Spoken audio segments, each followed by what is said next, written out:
Charles, for you, help us, because we've seen the stories of the congregants or Kenyans in St. Joseph's, the Worker Church in Kanjama, of what they remember. What for you will you remember Pope Francis for?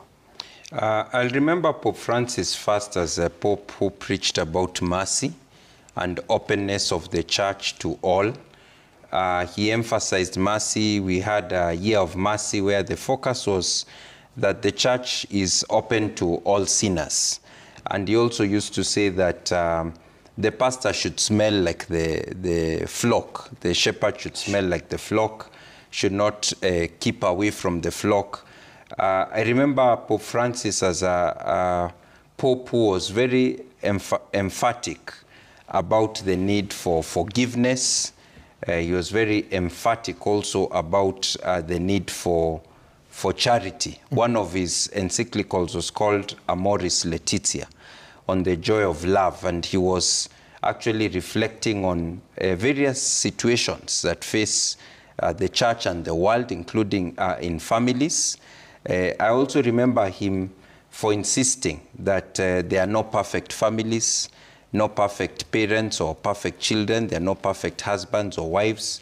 And we are called to try to find God or to meet God through the imperfection of one another. So I think he was very down to earth. He kept insisting that he wanted to be with the people. He didn't want to stay away. He didn't want to live in the Apostolic Palace in the Vatican. Instead, he went to Santa Marta, where he was with other Christians there.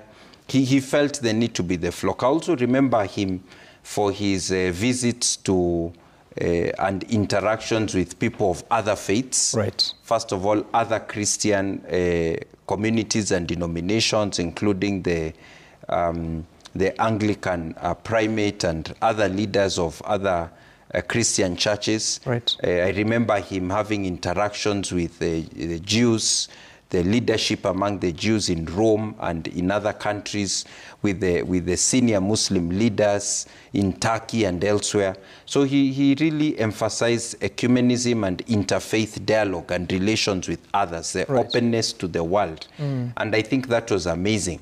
Of course, there were also moments of apparent controversy when the Pope spoke about things to do with LGBT and so on.